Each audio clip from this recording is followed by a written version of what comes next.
got lots of kin there. My 20,000 aunt stuff. lives there, Ruth Pack, you know. David Pack was her husband. He just passed away. He was, yeah. What kind of president would Dan Aykroyd have been if you decided to go the route of Ronald Reagan?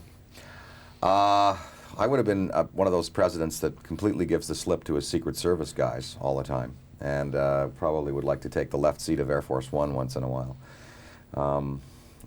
I don't know. I'd be definitely a liberal president, that's for sure. Yeah. How about Donna? Would she like being First Lady? Absolutely would thrive in that. There's no question about it. You know, if she was given a decorating budget, whoa. I could see her doing the White House. Sure, and it would be in great taste, I might add. And what would bore you the most? Would you foreign affairs, domestic policy, worrying about the roads? What? I guess probably dealing with the press. You know, I'd probably want to skip a lot of those press conferences. Oh, the scandals that you'd be involved in. Skip the zingers, yeah. Well, hopefully not too many, but. These are fun guys to watch, these grumpy old presidents, what I'm sure they're going to call this, you know, movie in some ways. They're just, you laugh out loud a lot at this movie, and that's always good. a good. Yeah, it's got a lot of great elements. I mean, it's a suspense thriller on one level, and then it speaks to the issue that really presidents are human beings. They're vulnerable, and once they leave office, you know, they have to get out in the world and live like, you know, normal Americans. So I think that it sort of presages what's going to happen to President Clinton when he leaves. He'll be 54 years old. He's going to walk out of there, and you know, there'll be a tremendous withdrawal that's going to go on. And you know, President Bush had to go back down to Houston and sort of, you know, revive a life down there. And there's a traumatic experience. And in this movie, we've turned it to great comic effect. Well, I mean, you understand the void that's left after a president leaves office. It's after Dan Aykroyd leaves a movie where he is waited on hand and foot. And then all of a sudden there's a little letdown there probably after that's over with. Well, I guess it's leaving the community of a movie-making experience is the tough thing, because you get to know people that you like, and you sort of knit together as a family, and then when it's all over, you don't know whether you're ever going to see these people again or work with them again. And you know, it is nice to be, you know, Mr. Aykroyd, would you like your coffee now, or, you know, something like that. But that's, you know, I don't rely on that too much when I'm on the set or off. You know, I'm a pretty self-sufficient person, and make my way in the world alone for most of the time, you know.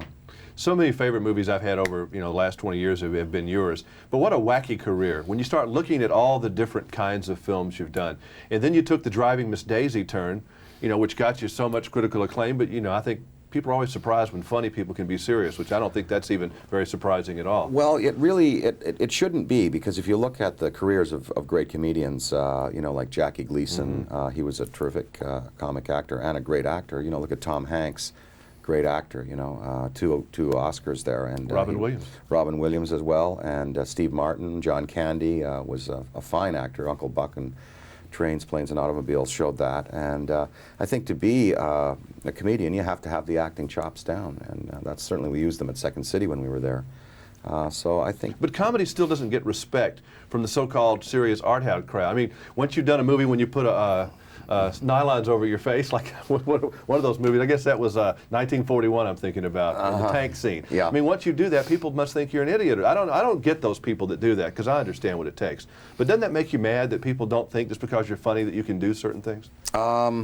Well, in the public's eyes, I guess it limits perception, but really producers and directors and the people who make films out here and finance them are very aware of the gifts of comedians and are willing to let them stretch and let us do things that are different, which is good. And it's nice to get out there and prove ourselves in that way. But it's true, I can't think really of a comedy that has been, you know, rewarded with any kind of a Academy Award recognition. And most comics have not been recognized with that either. Tom Hanks, Yeah. I'm not sure you'd call him a comic per se, you know, No, but certainly but he's certainly done comic elements. But you go back to Bob Hope, and those kind of people, they were never recognized for how good they were. Yeah, you know, it's interesting. I don't know, maybe there should be a separate category or something for comedies. Maybe that would help carve out some recognition there. But no, it is definitely an issue, and it's you know, but what it does is it forces us in comedy to kind of stretch and move into other things. And I've really been enjoying my character acting